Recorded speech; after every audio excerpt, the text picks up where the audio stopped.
welcome to 404, Site Not Found for March 1st, 2026. And we're recording outside today. It's actually nice enough to do so. We're going to enjoy this while we can because the rest of the week could be kind of gross. It's a little cloudy and there's a little bit of a breeze. Don't know if that's going to pick up, but it's actually, we originally started recording this outside. That was going to be the plan, recorded on the porch. Yep. And then it got kind of cold. Then it got cold, then life happened, and every time we do this, we say, oh, we'll be back hopefully sooner next time, and it always ends up being a couple of months before we get back. Yeah, so we've got a few updates. So let's see, where do we want to start? Anyone who's been following the social media chronicles probably knows about the kitchen floor. Yes, so in early February, you got some very cold weather. It's nothing like it is now. And our floor buckled. So what that means is not that it fell in on itself, but that due to, could be a weak glue foundation, could be cold weather, could be tiles packed too tightly. The tiles tented, so they pushed upwards. So the pressure from the surrounding tiles pushed them up, and there is a big hump in our kitchen that we have named Humpy the Hump. Yes, and he is going to have a procedure which we have nicknamed a humpectomy. And he was supposed to have it a while back. There's been some scheduling conflicts, but hopefully Humpy will die tomorrow. Yeah. Boy, that just sounds real great. It does. Humpy will die. So yeah, to anyone watching this and using transcripts, sorry if that looks all sorts of wacky because he probably doesn't know how to spell humpectomy. Yeah, I'd be curious how it's spelled, humpectomy. HUMPECTOMY is how I've been spelling it. I would have just said HUMP ectomy, but thank you. So yeah, Humpy's gonna get dehumped, hopefully tomorrow. Yeah, we're gonna double check on that. So we'll find out. I guess the other interesting thing is we went and got a ring resized for you. And so went over yesterday just to get it looked at, make sure that everything was good, because don't want it to fall off your finger. And it's a heirloom? Heirloom. Oh, heirloom. Okay. Family heirlooms from my grandma. It was something that she wore, I guess, all the time before she passed. And it was something that my aunt decided to pass along to me a few years ago, like when I graduated assistive technology school and had a job, and she felt in her heart that grandma would want me to have it, and it was too large for my pinky, which is where she wore it, so I wanted to wear it on there as well. And so we went to the same place that did all of our wedding set, so my engagement ring, wedding band, Liam's wedding band, and had them work on it because they are known for doing really good work. And let's just give them a shout out. It's Huntington Fine Jewelry of Yukon. Is it jewelry or jewelers?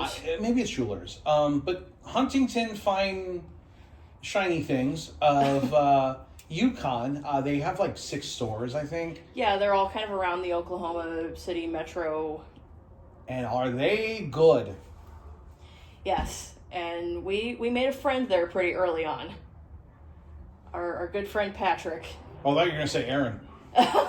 No, Aaron's good people. We like Aaron too. We do.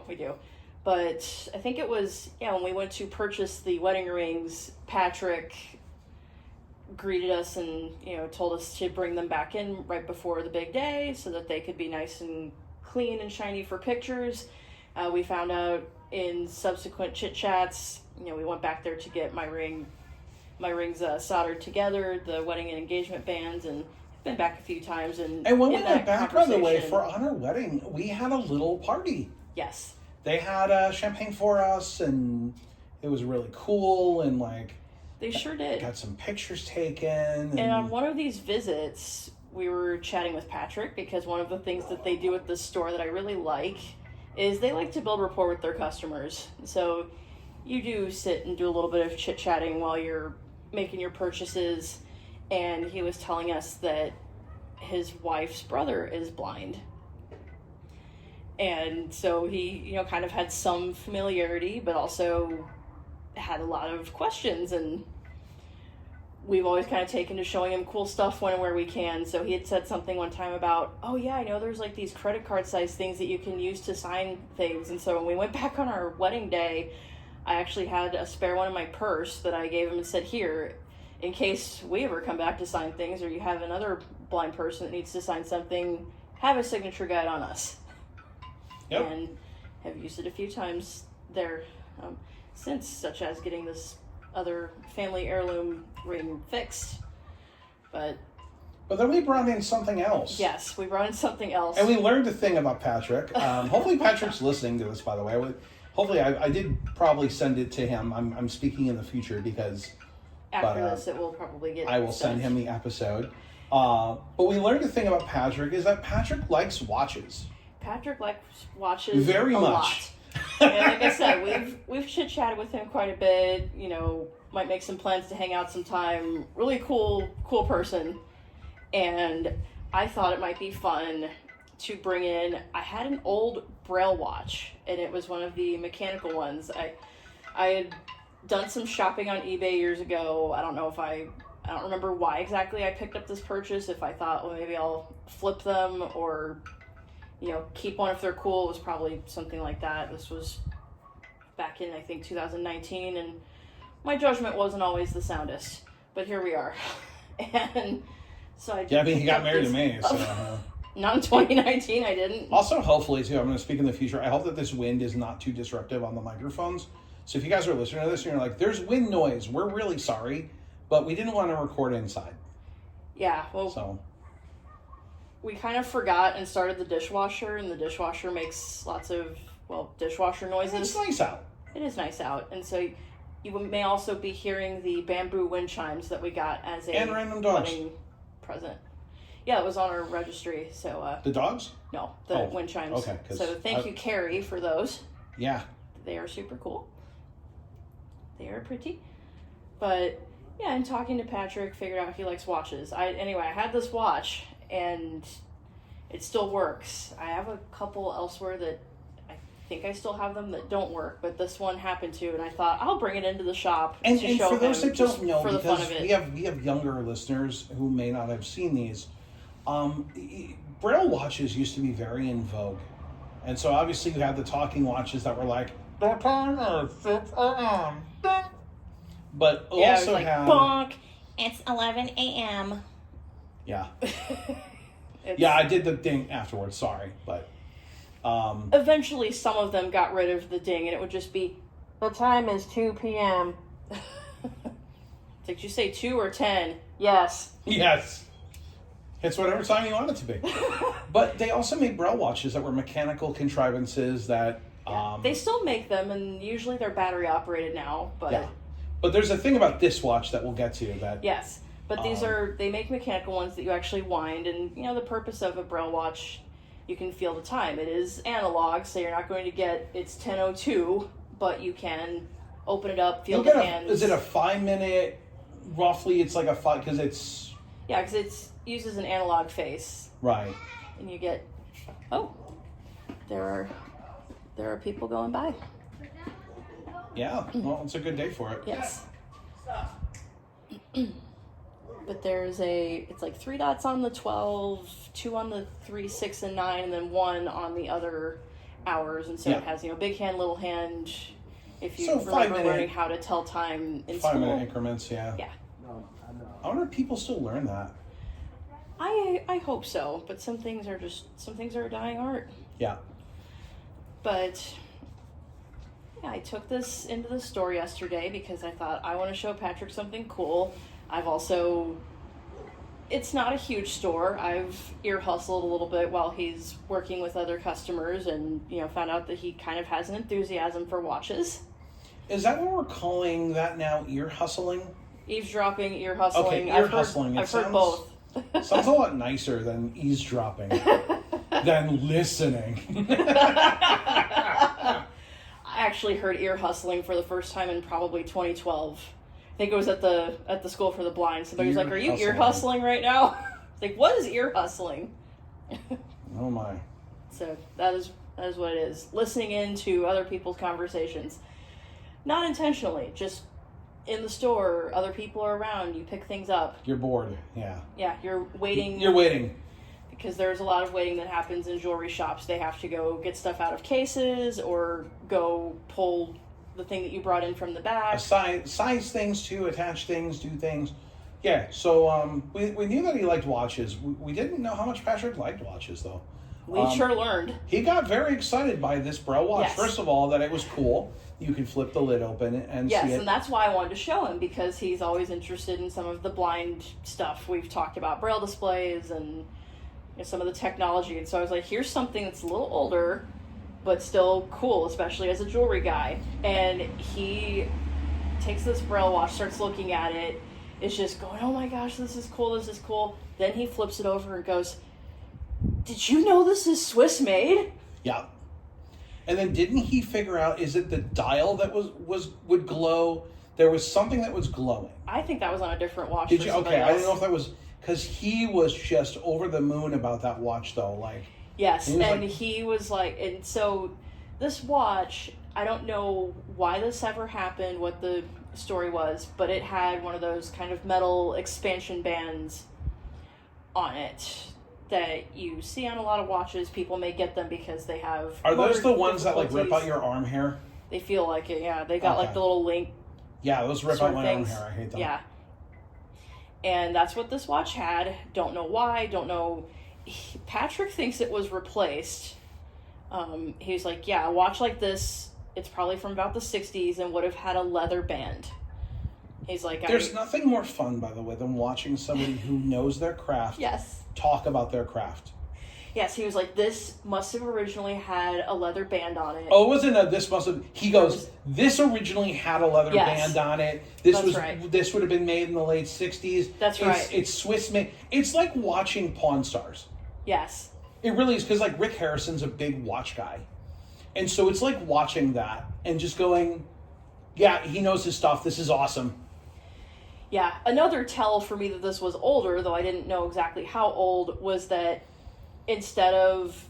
A lot of your watches now have a hinge that opens like at 6 o'clock. Yeah. This one has a little button, a little stem that you push at about 3 o'clock. Oh, okay. Yeah, I don't know if you saw that or not on it. I didn't really look at it. I looked at it a little bit, but it's small. And yeah, and I had also said, about the bands, I said, one of the reasons I didn't wear this as much is that the expansion bands are often too big for my wrists. Yeah. I have little tiny wrists, and he was like, I'm so glad you said that. He's like, I noticed that, and then I noticed that you commented on it. He's like, let me go see what kind of options I have. I want to put a leather band on this thing so bad. Yeah, he wanted a band on that thing, in the words with. So anyways, he found a really nice band, gave us a very nice price on it. We appreciate it. Yes. Patrick is good people. For all one people that maybe listen to this podcast in general, like if you're going to be in the Yukon, Oklahoma area and you need jewelry work done, please go visit Huntington. Yeah, I had talked to my aunt about having this family ring fixed, and I was like, well, I could get one of those little sizers on Amazon or one of those little inserts that you put in. I said, or I could put it on a chain. I would like to maybe go get it fixed and sized correctly, but I want to make sure that, a good job is done on it, seeing as it is a family piece. And she was like, go to the place that did your wedding bands, because she was here last June when we purchased them. She said, go to them. They will do a good job. I love, too, that we did not get sponsored. We just did a 10-minute ad-lib ad for Huntington Fine Jewelers of Yukon, and that's great. So you guys just got some free press. Not that this podcast really has much of an audience. Very few people listen to it, so. But it was a fun visit yesterday. Got a new band on this watch. Had to think about it for a little bit, but it was like, it is a very nice piece if I am in a situation where I need to dress up. Yeah, now you have a nice watch. Yes, and I can still read a Braille watch. A lot sharper. It's, nothing against the Apple Watch, but like... It's a lot daintier. So they make men's and women's sizes. This one's a women's size, and because I took one look at it, and I'm just like, I don't want to touch this. My fingers are too big. Yeah, you do have to be really careful when reading one of these that you don't accidentally move the hands. Yeah, I hate that. It is a very feathery. The other thing that he was very excited was, he's like, You guys, it's still keeping time. Yes, I wound it and set the time on it before we went into the store because I wanted to show him, look at this thing in working order. And I knew he was going to think it was cool just because it's a piece of jewelry. He's a jewelry guy. Jewelry's in the family. And it's kind of a piece of blind history. I did not expect, though, this is Swiss made. I want to put a band on this very much. Also, the excitement over time. So that is the thing with watches. People enjoy watches, but they really love watching them work, especially if they're like a mechanical, especially like a spring-loaded wind watch. Because the work that goes into making those is amazing because you're dealing with, think of the tiny spring. Oh, it's these tiny, tiny little pieces. And you're using like tweezers to work on these things. Like, it's amazing.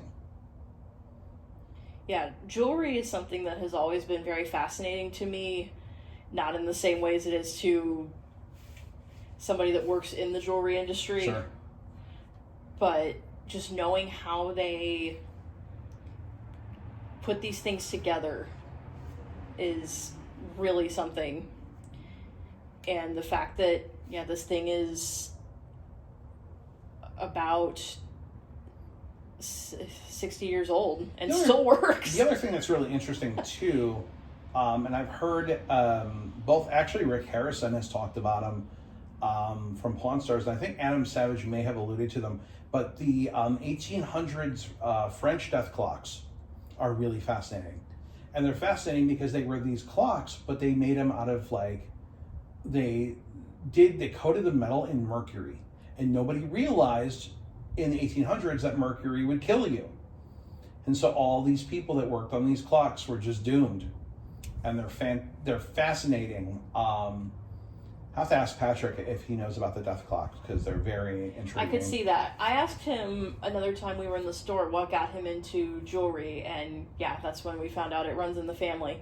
He's like, yeah, as a teenager, my dad told me not to get into the jewelry business, so naturally, because I was a teenager, I begged him for a job at the jewelry store. Who thinks that we should get him on the podcast as a interview? I do. Yeah, let's get, okay. So Patrick, if you're listening, come over and let us interview you for the podcast. It would be fun. It would be something completely different, and we're all about random on here. We'll have to talk more about random places around Yukon, Oklahoma. Like Big Easy. Big Easy and stuff. Well, we've talked about them definitely a few times, but they still continue to be a favorite, and we've brought many family and now some friends out there. To Big Easy, we brought a lot of business. So the other thing I wanted to talk about today was Andre had brought up a really interesting question. No, it wasn't Andre, actually. He had an interesting question. That one's going to be on another episode, I think. This actually was, so I'll just brief because I'm still getting used to them and I don't want to talk about them yet. I just got hearing aids on Thursday and I'm having growing pains with them right now and I'm still getting used to them. I don't want to talk about them because my feelings right now aren't very positive, but that will change as we go because some really cool things have happened because of them, but also they do things that I don't like, and I'm trying to deal with it. But figure out the pros and cons. Anyways, I was talking to the extern and my doctor, and we were talking about like the fact that like, oh yeah, I'm coming from work, took a couple hours off to do this. When I go back, I have to present for my wife's team. We were doing a presentation on some new products, and so my team had to present to Alyssa's team, and the comment was made, wow, I can't imagine working with your spouse all day. And like, I would never want to work with my husband at the same job. And I thought it was an interesting statement because it's a statement that I've heard a lot of people make. Like, so have I. I can't imagine working with my husband/wife all day. And we are weird because we really love it. So originally you were an assistive technology instructor in Oklahoma City, and due to some policies at the workplace that you worked at, I could not be hired along with you.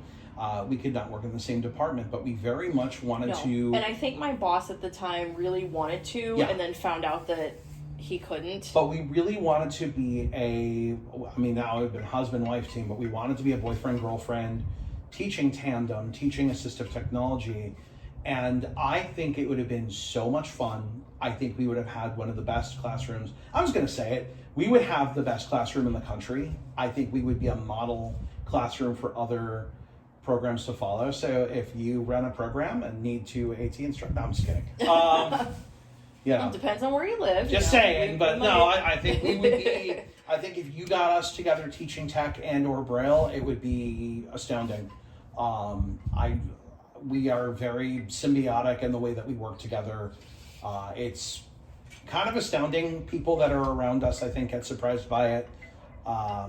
Yeah, we definitely had some feedback when we went into the office or went into Louisville. I guess I didn't technically go to the office because the meeting was at a hotel and conference center, but there, and even at my previous job on the days that you visited, I definitely had people say like, wow, you guys are cute.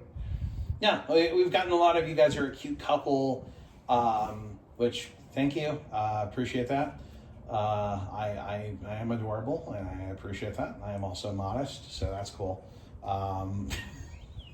But no, I mean, I love the concept of being able to work with you. I think it's a lot of fun. We are far enough removed that we do not interact on a regular basis, but we've started interacting more now. And yeah, it's funny. We've kind of had to, and we know there have to be some, boundaries of like, keep it professional.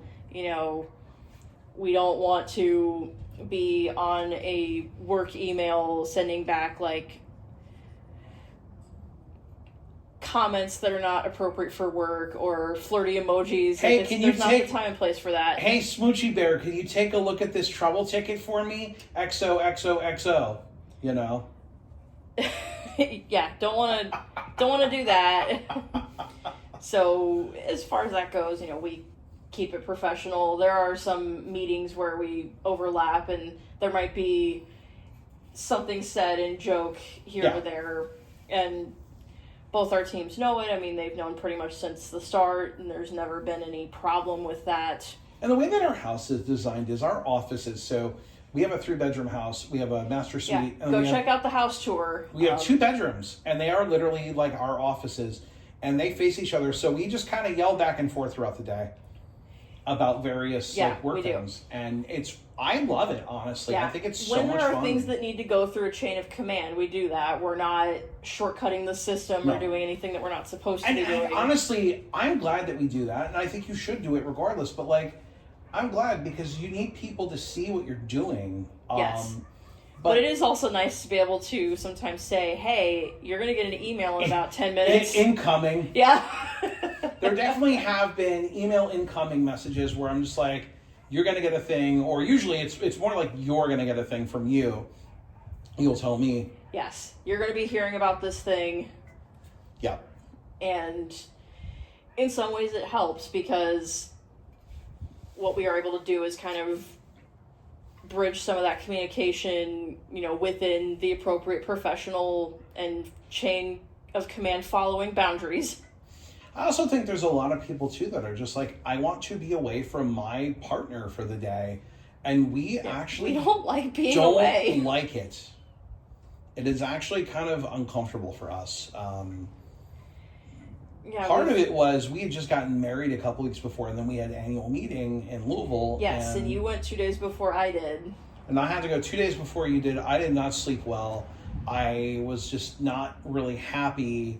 I was kind of cranky. I slept okay, but when I got there, we both slept like logs. Yep.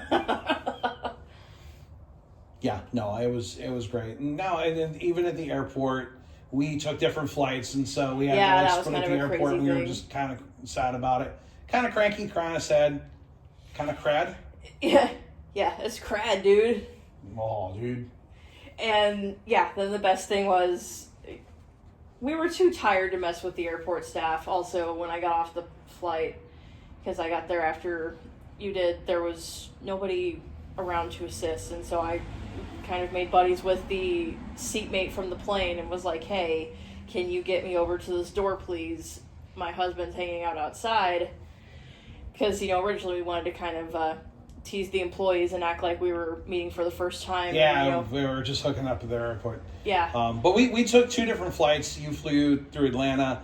Yeah. I flew through Phoenix, which makes all the sense in the world. So. Yeah. And so, yeah, the guy and I walk outside, and he's like, "Oh, is that your husband sitting off to our right?" And I was like, "Well, I guess we're about to find out." Yeah. Walked over, said hello.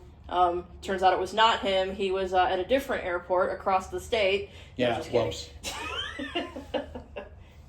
Yeah, so that is to say that, like, I'm really intrigued by that concept that, like, someone would be like, I don't want to work with my significant other. And actually, I definitely will say I have been in relationships where I would want that separation. I think it depends on your relationship dynamic. And it does. It does a lot. It doesn't mean that one is good or the other's bad. No, because I think there's going to be a lot of people that are like, you know what, I like being away for the day and then seeing... Yeah, there's a clay channel I follow on YouTube that, goes over different techniques, and they have a phrase that I like that I'm going to steal, which is different equals different. Yeah. There's a lot of truth to that. I mean, and so obviously, I mean, what doesn't work for one works for someone else and vice versa, but like, I thought it was really like interesting. My mom and stepdad, they work different jobs, but like different companies, but they both work at home. Yeah. They spend a majority of their time around each other. Then you have my dad and stepmom who work different jobs out of the house. My dad has to travel some for his work. I think she does occasionally, but usually returns back home the same day. And some of it's your circumstances, and you learn to adapt to what you have. And for some, maybe they do just want that time to themselves, for any number of reasons, and it doesn't mean that they love the person any less. No, there are times that we have meetings and we close doors and stuff. And there are times outside of work that we sit in our own offices, do our own things.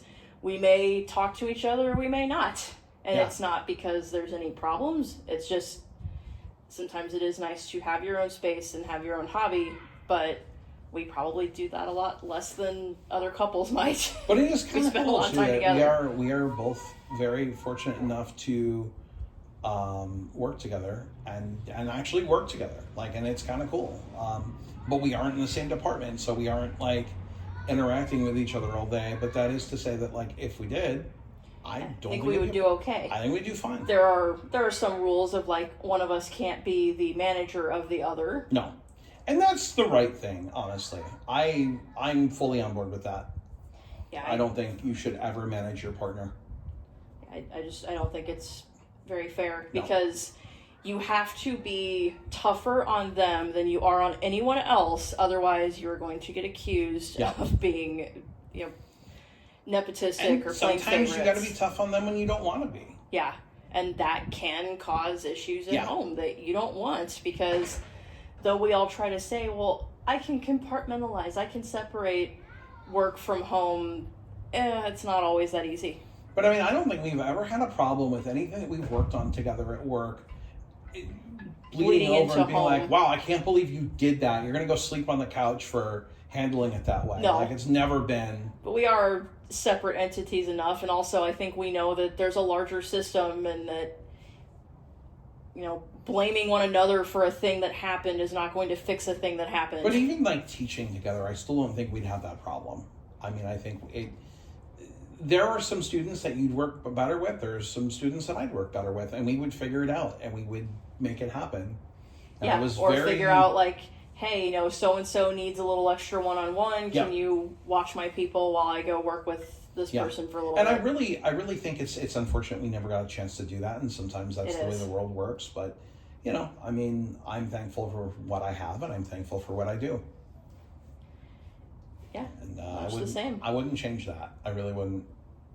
But, we all have the things that we wish for, and I would love. Yeah, if wishes were fishes. Yeah. And I know fishes isn't a word, before anybody goes, you said a thing that's not a word. I wonder how transcription handles fishes. I wonder. And yeah, we are all too quick sometimes, I think, to correct one another. So it's like, I'll correct myself before somebody else feels like they need to. So yeah, I wanted to save, so for the next episode, just to give you a preview, and I'll give you the Reader's Digest, I have started converting my old games over to a modern system. So for the nerds out there, I'm converting my games from Visual Basic 6 and Python over to NVGT, which is the Non-Visual Gaming Games Toolkit. I hate acronyms so much. We were talking about CPAC yesterday in a call I was in, and I was like, it's Certified Professional of Accessibility Certification or something. Accessibility Core Competencies. Oh, okay. Is that what it is? I love acronyms. Yeah, I had a freelance call yesterday, and so we were setting up some stuff, and I was talking about CPAC and that I don't have it currently, but would love to get it, and can't speak on because we were discussing the proper use of alt tagging and what makes up good versus bad alt text and stuff like that. And so I was like, yeah, I don't have the certification, so I can't speak to that, but like I can probably provide basic guidelines and really more common sense guidelines. So that's all to say, I don't know what I'm saying. Anyways, I'm converting these games over from old languages to new languages, also trying to do some quality of life improvements. So things that the original games didn't have, like Super Liam, for example, when you jump, you press the right arrow repeatedly to move. That's stupid. No one does that in a video game. You don't play Mario and you don't jump and press the right arrow. You jump and your character moves because... Airplane. Oh, yeah, it is an airplane. Oh, wow. That would be a jet. Yes. That is not one of those little baby planes. You don't have a little propeller death plane of death. We get those around here a lot, we sure do. And we get copters because we're right near the freeway. Yeah, so there's I'm sure the traffic copter comes around, and of course the life flight copter. Yeah. So I'm converting all this stuff over, and I wanted to talk a little bit about, and this will be the next one, because Andre had pitched a really good question about my thoughts on AI and my thoughts as a developer / engineer / programmer, whatever, and how I felt. And so I want to talk about that next time because I don't think it's a quick topic. But that is to say, I am converting games over. Super Liam is actually almost done, and really? Stay tuned to the YouTube channel for updates on that. So I'll have some more news on that. We're going to release it soon. I think Athir is going to join me for like a special release party, and I'm going to play through the game and then show you all the cool extra goodies I've added for you. And you're letting him on the stream? You know, I didn't want to, but I feel bad for him because no one likes him. That I was like, it's the right thing to do. Oh, I see. And sometimes you got to do the nice thing and be nicer to people that are less fortunate than yourself. And, funny story, one day Athir actually called into my work and got me. And afterwards he was like, she's really nice. I don't know how to respond to that because I can't decide if like what I'm going to say is going to end me on the couch or not. So I'm just going to say that you've been listening to 404 Sight Not Found, and we'd love to hear from you. If you're listening to this on YouTube, drop us a comment. If you're not, drop us a comment on YouTube anyways. Yeah, and tell us, do you want to talk to Patrick? Yeah. Should we get Patrick on the show? What do you guys think? Your votes matter or something. This is a democracy. I don't know. Patrick's listening. Patrick, do you want to get interviewed and be on a podcast that probably has less viewers than a cable access show? Let us know. I mean... Hey, free press is free press, right? That's right. But we'll see you guys next time. As always, we'll see you when you see you here on 404 Sight Not Found.